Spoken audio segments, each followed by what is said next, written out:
எல்லோரும் ஒன்றாய் இருக்க வேண்டும், இதற்கும் ஈசன் கிரீசன் அருளல் வேண்டும். இன்னைக்கு வந்து வெரி ஸ்பெஷல் டே. இங்க ஸ்கூல்ல இருந்து இங்க படிச்சு ரொம்ப நல்ல நிலைமையில இங்க இருக்கிறாங்க. அவங்கள வந்து நம்ம ஒரு முன் உதாரணமா எடுத்துக்கணும். அதை வந்து நமக்கு ஒரு வழிகாட்டுதலா எடுத்து நம்ம வந்து மேலே எப்படி வரணுன்றது இது ஒரு படிப்பினை, நமக்கு ஒரு பாடம். அவ்வளவுதான். பாடம்னாக்கா என்ன, நம்ம கத்துக்கிறோம். அதுல ஒரு பூ விட்டு எரிஞ்சோம்னாக்கா நமக்கு பூ கிடைக்கும். ஒரு கல் விட்டு எரிஞ்சோம்னாக்கா திருப்பி நமக்கு கல்லு தான் வரும். நம்ம எதை எப்படி பண்றோமோ அதுக்கு உண்டான பதிலோ அதுக்கு உண்டான ஒரு இதுதான் நமக்கு வரும்.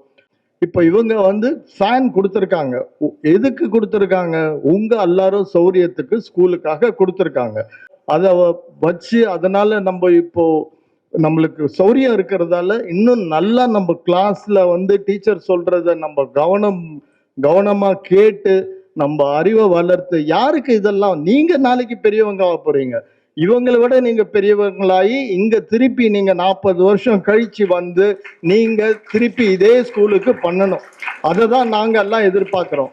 அதை எதிர்பார்த்து தான் அவங்களும் பண்ணியிருக்காங்க. எவ்வளவோ மாற்றங்கள் பார்க்கிறோம். நம்ம ஒவ்வொரு நாளும் ஒவ்வொரு இதுவும் மாற்றம் தான் உண்மையானது. மாற்றம் இல்லாதது உலகம் இல்லை. அதை நம்ம கடைபிடிச்சு எது நமக்கு நல்லதோ அதை ஃபாலோ பண்ணி அதை நம்ம வந்து செயல்படுத்தினா நீங்க எல்லாரும் பெரிய லெவல்ல வருவீங்க, முடியும் உங்களாலையும். I am extremely thankful to the whole troupe, alumni troupe for having. அவங்க வந்து இந்த இதை கொடுத்ததுக்கு, இவ்வளோ ஒரு நல்லெண்ணத்தோடு அவங்க கொடுக்கறதுக்கு நாங்கள் ரொம்ப ரொம்ப தேங்க்ஸ் சொல்கிறோம். நாங்கள் இவங்க ஒன்றையும் இல்லை, இன்னொருத்தர் வந்து இன்னொரு பழைய மாணவர் உங்களுக்கு வந்து உங்களுக்காக ஸ்மார்ட் போர்டு கொடுத்துருக்காரு. 5 ஸ்மார்ட் போர்டு கொடுத்துருக்காரு. அது வந்து உங்க கல்வி கற்றல வந்து ரொம்ப எளிமையா இருக்கும். டீச்சர்ஸ் அதெல்லாம் சொல்லி கொடுக்கும்போது உங்களுக்கு அதை பார்த்து அதை படிக்கும்போது ரொம்ப கவனமா அழகா நீங்க புரிஞ்சுக்கலாம் அதை. ஸோ அந்த ஸ்மார்ட் போர்டு கொடுத்தவருக்கும் என்னுடைய மனமார்ந்த பள்ளியின் சார்பில் தெரிவித்துக் கொள்கிறேன். அதாவது நான் வந்து பெருமைப்படுறதுக்கு ரொம்ப இருக்குது. ஏன்னா நான் வந்து 3வது தலைமுறை இந்த ஸ்கூல்ல படித்தது. ரொம்ப நேரம் பேசுவேன்னா ஒரு ஸ்டோரி ஒண்டி சொல்லிட்டு நான் முடிச்சுக்கலான்னு பார்க்குறேன். ஐ திங்க் அந்த நேம் கூட வந்து ஆர்னிமா சென் நினைக்கிறேன். ஒரு லேடி, ஒரு வந்து அத்லெட். அவங்க வந்து ஒரு ட்ரெயினில் போயிட்டு இருக்கும்போது நைட்டில் வந்து இந்த படிக்கட்டுலேருந்து கீழே விழுந்துட்டாங்க. அவங்க காலு மேலே வந்து ட்ரெயின் ஏறிடுச்சு. 2 காலுமே வந்து துண்டாயிடுச்சு. நைட் ஃபுல்லாக அப்படியே இருந்திருக்காங்க.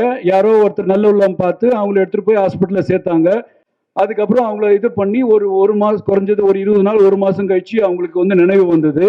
ட்ரீட் பண்ண டாக்டர் கேட்குறாங்க, இப்போ உன்னுடைய 2 காலுமே போயிடுச்சு, ஒரு பெரிய அத்லெட், நீ இப்போ என்ன பண்ண போற, ஃபியூச்சரில் என்ன பண்ண போற அப்படின்னு சொல்லிட்டு கேட்டிருக்காங்க. அப்போ என்ன சொன்னேன், நான் வந்து உலகத்தில் இருக்கிற எல்லா பீக், அதாவது மலை உச்சி, உலகத்திலே பெரிய பீக் வந்து 7 பீக். அந்த 7 பீக்கை வந்து நான் ஏறணும்னு சொல்லிட்டு வந்து ஆசைப்பட்டாங்க. யாராவது ஆசைப்படுவாங்களா? 2 காலம் போனவங்க என்ன நினைப்பாங்க? ஆண்டவன் என்ன இந்த காலை எடுத்துட்டாங்க, இனிமேல் நான் எப்படி இருப்பேன்னு தானே நினைப்பாங்க. ஆனா அவங்களுடைய மன திடம், மன உறுதி என்ன சொன்னாங்க, அந்த 7 பீக்கோ 7 மலை உச்சியிலையும் நான் அடையணும்னு சொல்லிட்டு. ஆனா அப்ப அந்த டாக்டர் என்ன சொன்னாங்க, உனக்கு இந்த கால் இல்லாம நீ அடைவேன்னு சொல்லிட்டு சொன்னதே ஒரு பெரிய விஷயம், நீ அடைஞ்சிட்ட அப்படின்னு சொன்னாங்க. அதுக்கப்புறம் குறைஞ்சது ஒரு 1.5 வருஷம் 2 வருஷம், அதாவது டூப்ளிகேட் காலை போட்டு அவங்க அந்த 7 பீக்கையும் வந்து சேர்ந்தாங்க. அது நினைச்சு பார்க்க முடியுமா நம்மளால? 2 கால் இல்லாதவங்க நம்ம சின்ன இந்த மலைப்பாளையம் மலை ஏற முடியாது. கரெக்டா? இதெல்லாம் வந்து ஒரு இன்ஸ்பிரேஷன். அதாவது காந்தியை பத்தி நிறைய கேள்விப்பட்டிருப்பீங்க, நேருவை பத்தி நிறைய கேள்விப்பட்டிருப்பீங்க, நிறைய இது பண்ணிருப்பீங்க. ஆனா இது வந்து ஒரு விடாமுயற்சிக்கும் தன்னம்பிக்கைக்கும் ஒரு பெரிய உதாரணம். ஸ்டோரி இல்லை, இது உண்மை நிகழ்ச்சி. அதாவது நான் என்ன ஆகணும்னு அதை அடையணும். அது அரசியல்வாதியா இருக்கலாம், ஒரு பெரிய சயின்டிஸ்டா இருக்கலாம், பெரிய ஒரு பில்டரா இருக்கலாம், பெரிய ஒரு இன்ஜினியரா ஆகலாம். அது இப்பவே நீங்க முடிவு பண்ணுங்க. முடிவு பண்ணிட்டு என்ன இது வந்தாலும் அது அந்த இதை வந்து நான் அடையணும்னு சொல்லிட்டு முயற்சி பண்ணீங்கன்னா எதுவுமே இம்பாசிபிள் இல்லை. அது படிப்புக்கூட சேர்த்து அந்த முயற்சி ரொம்ப முக்கியம், விடாமுயற்சி ரொம்ப முக்கியம்.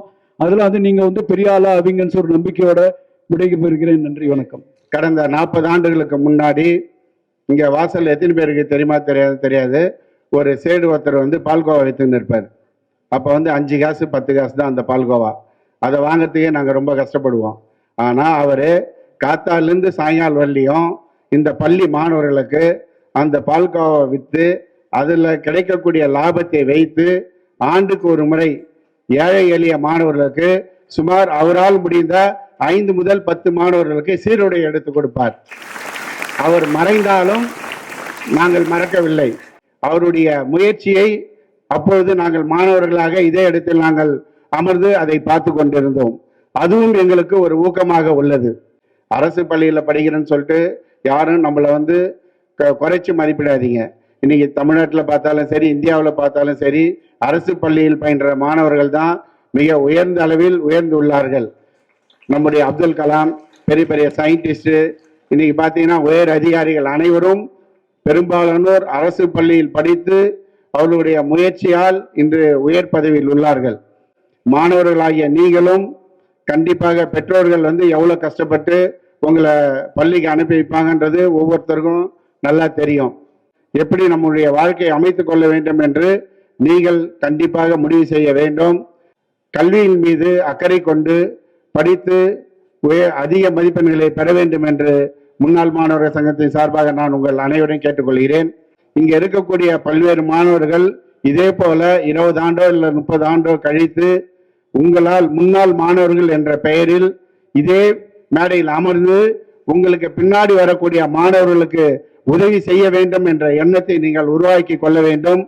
அனைவரும் இங்கே மேடையில் இருக்கக்கூடியவர்கள் உழைப்பால் உயர்ந்தவர்கள். அதே போல் நீங்களும் உழைப்பால் உயர்ந்து இந்த பள்ளிக்கு உங்களால் முடிந்த உதவியை செய்ய வேண்டும் என்று இந்த நேரத்தில் நான் கேட்டுக்கொள்கிறேன். ஃபர்ஸ்ட் இந்த இதுக்கு முக்கியமான ஒரு விதை போட்டதுன்னு ஒருத்தர் இருக்காரு. திரும்பவும் மகேஷ் தான் நான் சொல்ல வேண்டியிருக்கு. இல்லை அது என்ன, அது எதுக்கு சொல்லிடுறேன்னா, மகேஷ் தான் வந்து என்ன பண்ணாருன்னா, ஒரு 7-8 இயர்ஸ்க்கு முன்னாடி, மேபி 10 இயர்ஸ்க்கு முன்னாடி ஸ்கூல் குரூப்னு ஆரம்பிச்சார். வாட்ஸ்அப்பில் வந்து எங்களுக்கு ஸ்கூல் குரூப்னு ஒன்று இருக்குது. அது ஆரம்பித்தது வந்து மகேஷ் தான் வந்து மெயினான ரீசன். அதனால தான் எங்களால் எல்லாருமே வந்து ஒன்றா கனெக்ட் பண்ண முடிஞ்சுது. ஒவ்வொருத்தரும் ஒவ்வொரு டைரெக்ஷனில் வேறு வேலையை தேடி அவங்கவுங்க வாழ்வாதாரத்தை தேடி டிஃப்ரெண்ட் இதுக்கு போயிட்டோம். பட் இருந்தாலும் மகேஷ் வந்து அந்த இது குரூப் ஃபார்ம் பண்ணதுக்கப்புறம் எங்களால் ஈஸியாக கனெக்ட் பண்ண முடிஞ்சுது. அதுக்கு அப்புறம் இந்த ரீசெண்டாக ஒரு 6 மந்த்ஸுக்கு முன்னாடி இந்த ஸ்கூல் அட்மினிஸ்ட்ரேஷன் வந்து சந்திரபிரகாஷை அப்ரோச் பண்ணி இந்த மாதிரி சப்போர்ட் பண்ண முடியுமா அப்படின்னு ஒரு ரெக்வஸ்ட் கொடுத்தாங்க. அதை நாங்கள் வந்து எங்களுக்கு சார் சொன்னாங்க, இது வந்து ஒரு ரொம்ப நன்றி கடன் பட்டிருக்கோம், தேங்க்ஸ் சொல்கிறோம் அப்படின்னு. இல்லை, நாங்கள் அப்படி அதை பார்க்கவே இல்லை. நாங்கள் வந்து இது எங்களுக்கு கொடுத்த ஒரு பெரிய வாய்ப்பாக தான் நாங்கள் அதை கருதுகிறோம். அது எல்லாருக்கும் இந்த மாதிரி வாய்ப்பு கிடைக்குமான்னு எங்களுக்கு தெரியல. ஏன்னா இந்த பள்ளி எங்களுக்கு கொடுத்துருக்கிறது வந்து மிகப்பெரிய விலை மதிப்பற்றது. இந்த ஃபேனோ இந்த நாங்கள் செய்கிற விஷயங்களோ அதுக்கு எந்த வகையிலையும் ஒரு சின்ன ஈடாக கூட ஆகாது. நாங்கள் ஒரு சின்ன நன்றி கடனாக தான் இதை நாங்கள் இப்போ செஞ்சுருக்கிறதா நாங்கள் வந்து நினைக்கிறோம். கனவும் லட்சியமும் ஒவ்வொருத்தருக்கும் ஒவ்வொரு விதமாக இருக்கும்.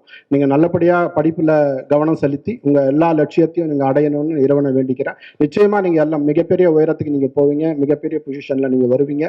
திரும்ப ராஜு சொன்ன மாதிரி இதே இடத்துல நீங்கள் இங்கே உட்காந்து வரப்போகிற பள்ளி மாணவர்களுக்கு நீங்கள் திரும்பவும் அதை நல்ல ஒரு இதை செய்வீங்கன்னு நாங்கள் எங்களுக்கு நிறைய நம்பிக்கை இருக்குது. வாழ்த்துக்களுடன் விடைபெறுகிறேன். நன்றி. ஆக்சுவலாக 1983ஆவது ஆண்டு நாங்கள் இந்த பள்ளியினுடைய முன்னாள் மாணவர்கள். அப்போ பாரதியினுடைய 100ஆண்டு விழா நடந்தது. நம்ம பள்ளிக்கு ஒரு 100ஆண்டு விழா நடக்குன்னு நாங்களாம் ரொம்ப ஆசையாக இருந்தோம். நல்ல பெரிய விழாவை கொண்டாடுவோன்னு அதை எங்கள் பள்ளியினுடைய முன்னாள் செயலர் விளம்பரத்துக்கெல்லாம் அவர் வேணாம், அதெல்லாம் தேவையில்லை, எளிமையாக இருக்கணும்னு சொல்லி அதை எங்களுக்கு எதுவும் கட் பண்ணிட்டாரு. இப்போ காலையில் வந்த எங்களுடைய வகுப்பு தோழர்களோட நமது செயலர் ஐயா உரையாடிட்டு இருந்தாங்க. மாணவர்கள் உங்களை ரொம்ப டிசிப்ளினாக இருக்கீங்க, ரொம்ப நீட்டாக இருக்கீங்க, யூனிஃபார்ம் மாறினதும் ரொம்ப நல்ல பர்ஃபார்மன்ஸ் நல்லா இருக்கு, நீங்கள் வர்ற வே ஆஃப் ஸ்டைலு, நீங்கள் நடந்து வர்றது எல்லாம் அற்புதமாக இருக்குன்னு எங்ககிட்ட சொன்னார். அதை நான் முன்னாள் மாணவராகவும் இந்நாள் ஆசிரியராக பார்க்கும்போது உண்மையிலே சொல்கிறேன், ரொம்ப உளம் பூரிச்சேன். அதுக்கு நமது தலைமை ஆசிரியர் மற்றும் என்னுடன் பணிபுரியும் ஆசிரியர்களுக்கு நான் இந்த நேரத்தில் ஒரு மகிழ்ச்சியான வாழ்த்துக்களை தெரிவிச்சுட்டேன். இந்த பேரை நீங்க இன்னும் நல்லா எடுத்து இன்னும் ஒரு 10 ஆண்டு காலத்துல இந்த பள்ளியில் படித்த ஒரு முன்னாள் மாணவன் ஒரு மாவட்ட ஆட்சியரா இருக்கான், ஒரு போலீஸ் அதிகாரியா இருக்கான், ஒரு தலை சிறந்த ஒரு பெரிய தொழில் பண்றான், ஒரு தலை சிறந்த ஒரு அரசியல்வாதியா இருக்கான், அப்படி எல்லா லெவல்லையும் நீங்க முன்னேறி நம்ம பள்ளிக்கூடத்துக்கு ஒரு நல்ல பேரை உண்டாக்கி, இது போல எங்களை போல நாங்க ஒரு சின்ன ஒரு குச்சி தான், ஏதோ நாங்க எல்லாம் ஒரு முயற்சி செஞ்சோம். இருந்தாலும் முதல்ல ஒரு செய்யணும்னு ஒரு உணர்வு வந்து நாங்க செஞ்சிருக்கோம். அதே போல இன்னும் நிறைய பேர் செஞ்சுட்டு இருக்காங்க. இப்ப கூட நம்ம எவர்வின் உரிமையாளர் திரு புருஷோத்தமன் அவர்கள் நம்ம பள்ளிக்கூடத்துக்கு 10 லட்சம் மதிப்புள்ள ஸ்மார்ட் டிவி கொடுத்திருக்காங்க. இது போல நிறைய வருவாங்க. நீங்களும் இது போல இருக்கக்கூடிய மாணவர்கள் வகுப்பு தோழர்கள்லாம் ஒரு 10 ஆண்டு 15 ஆண்டு காலத்துக்கு பிறகு நீங்கள் படித்த பள்ளியை நினைவு கூர்ந்து உங்களால் முடிஞ்சதை பள்ளிக்கு செய்யணும். அதை இந்த காலத்துல ஒரு ரெக்வஸ்டா நான் வச்சுக்கிறேன். நாங்க எல்லாம் ஒண்ணா சேர்ந்து இந்த பள்ளிக்கூடத்தை என்னைக்கும் மறக்க மாட்டோம். எங்களுக்கு ஒரு சிறு வாய்ப்பு தான், நாங்க இன்னும் நிறைய செய்யணும்னு நினைச்சோம்.